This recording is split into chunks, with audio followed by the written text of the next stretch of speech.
Hi there, I'm Lena Anani, and you're listening to She Wrote a Book, where I interview amazing women from all over the world who also happen to be published authors. I created this show to educate, entertain, and inspire you to be the voice you want to hear in the world. Now let's get started. You are listening to episode number 113 of She Wrote a Book, and today I'm interviewing Cara MacMillan, author of the book It Is Only Money and It Grows on Trees. The story is set in a classroom where a teacher named Catherine has written the word money on the blackboard. She invites her students to explore their cultural understanding of money, and together they learn to create wealth. Cara MacMillan is a thought leader in sustainability and finance. Her passion is leading people to sustainable wealth as individuals, families, investors, and entrepreneurs. When we consciously choose to align our money with our values, the rest falls into place. Again, her book is called It Is Only Money and It Grows on Trees. You can find the link to purchase her book in our show notes for this episode at SheWroteABook.com/113. So, Cara, it's such a pleasure to have you here as a guest today. I cannot wait to dive into your book. My first question for you is this: what inspired you to write and publish your book? First of all, Lena, thank you for having me today. I'm really excited to be here. And so it's interesting. When you first reached out to me, I had a really good feeling, so I wanted to talk about a bit about how women tend to, as writers, we reach out to heal, we reach out to help, we reach out to educate, and that was really the reason I decided to write It's Only Money and It Grows on Trees. I am a professor. I teach ethics and finance.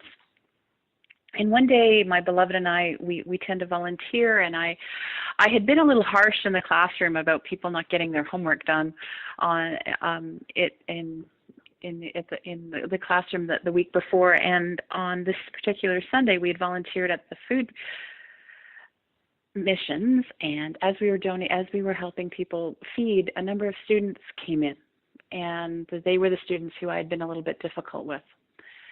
And so I realized that my students have so much more going on in their lives. They're struggling with poverty, they're struggling with joblessness, and yet they're still trying. And so I have come from a background of definite scarcity. I was a foster kid, and I wanted to help teach my students, help them understand how they can move forward financially, and that if they can put money in its place, I mean, the fact that they're already making the commitment to come to school, to go to college, to move forward, if we can balance the two together, they'd be really ready to take on the world when they graduate. What incredible work. I love it. I absolutely love it. While you were doing this work, what were a few of the most interesting challenges that you came across when it came to these kids' mindset around money?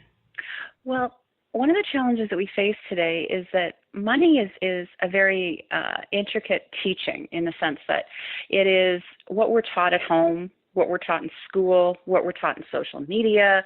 It has all of these different images and power, and you've made it, and you're successful, and you fit in. And so what I wanted to try to do was say, where does that come from? So I did a lot of research on the different teachings, cultural teachings that we share, and of the people who are actually going to college today, because we have a very diverse population here in Canada. We have a number of international students, and they all have different views of money. And yet the more that I researched and explored, the more I realized we have a lot of very common understandings of money, no matter what faith, no matter what family, no matter what geography, even no matter what socioeconomic background we were raised in. And so I wanted to pull back the onions on some of those and see what they were. And in some families, money is power. Money is, if you have wealth, you're powerful, and so you don't have to worry about anything. For other people, money was safety. Money was security. Money was making it. But when I started to look towards the people who had worked through what money was for them, there were a lot of basic steps. basic universal rules. Number one, every cultural teaching says you don't go into debt. And whether it's Christian, whether it's taught in the Quran, whether it's taught in an African community, everyone believes that what we are stewards of, and we have a responsibility to share. And so it was very interesting that debt became almost like a burden upon that helped us to be our true selves, be able to be creative, be innovative. And so those are some of the key elements that we kind of go through in the classroom. So how do you not get into debt? And if you are in debt, how do you get control of that sense? So there's a lot of ideas from all the different teachings taught, and it's in a storytelling fashion. So it's not like a boring book going, okay, chapter 1 it's this, chapter 2 it's that. It's more about literally having different students tell their stories and share how they can grow to an attitude of abundance. And I'm sure with like every child having their own unique experience, what was it like to bring all of these people who had different experiences and then come to one conclusion that money is abundant, money grows on trees? What was that journey like to take them through that process? Well, it was kind of fun because we had people who were, we started to look at things like the parable of the talents, which is a pretty well-known Christian teaching about, about if you have your talents, everyone's given a different number of talents. One person just gave back the same number, another doubled, another tripled. And so what is our responsibility? One of the students, now this is hypothetical, it sort of came from one of the historical teachings, but what if that was literally, instead of talents, our talents? We're all given talents. We have a choice to develop and grow them. And then if we develop and grow them, should we not be compensated for that so that we can develop more talents and share more of ourselves and more of our wealth with others? And having those conversations, bringing them in, taking students through them to see that sometimes, you may have the ability to write. Well, are you monetizing that ability? Do you have a responsibility to monetize that ability? Is it for enjoyment? Well, is there other ways that you can monetize it? Not that everything comes down to money, but if that's the gift that you're given to, and that's what you truly enjoy doing, have you looked at the possibility that is your calling, that is your profession? We are in a changing world, and that should you follow the profession that makes you truly happy and make money at it, think of how much more peaceful the world would be, how much more joyful our world would be. And absolutely. I mean, people would be living life on purpose. They'd be expressing their creativity, their passion, their gifts to the world, and people would have less chips on their shoulders every day. Exactly. So there's a lot of ideas on how do you monetize it, and when you do monetize it, how do you manage it?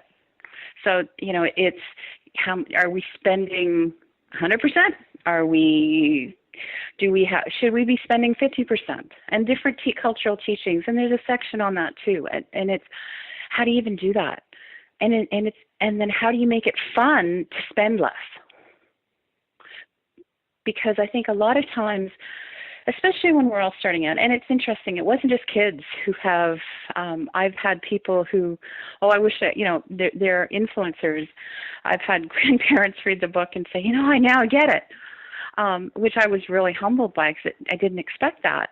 But it's a very simple way to look at money, but to focus on you, to have fun, to enjoy life. And a lot of more enjoyment comes from experiences than things. Absolutely. I agree with that 100%. I love that. So quick question about your book. What's the audience for your book? Is it for kids or is this for adults? Who is this for?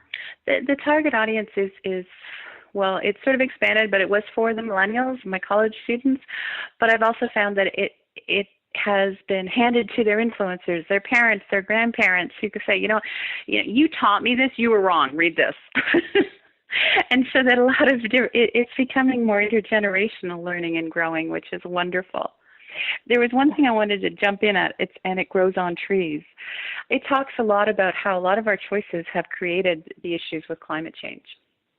And money does grow on trees. Our trees are our forest. They fund our economy in other ways by creating carbon dioxide, which keeps our world cooler and more stable environmentally. And I wanted to get that message across too. We need to understand that if we modify our ways, we can not only create sustainable wealth for ourselves, but we can create a sustainable planet. And we have to make that many changes. I love it. That's such a great way to look at it. Kara, what do you love most about being an author? I think what I love most about being an author is being able to make a difference in this world. One of the things that with this particular book, 10% of the gross proceeds is going to development and peace to support and help the refugees of climate change. We've had so many severe weather storms and forest fires in the last number of years. People need help. The other side that I didn't expect is I get to meet people like you, Lena, and I'm serious about that. I've met so many fascinating people who really want to teach, engage, help people grow. They tap into such a positive world, and I have been exposed to so many new people with wonderful thoughts and ideas, and that I think is, for me, has been the most. It's the part I didn't expect and the part that I've so thoroughly enjoyed. Wonderful. Well, Kara, thanks again for being our special guest today. We will have a link to your book in the show notes for this episode, and our listeners can find that at SheWroteABook.com/113 to learn more about our author and her awesome book. So thanks again, Kara. Thanks so much, Lena. Have a wonderful day. Thank you for listening to She Wrote a Book. If you enjoyed this episode, then subscribe now so you can automatically get access to all new episodes, and feel free to share your inspired thoughts with us in the comments too. I'd love to hear from you. Until then, may you always feel good and make magic.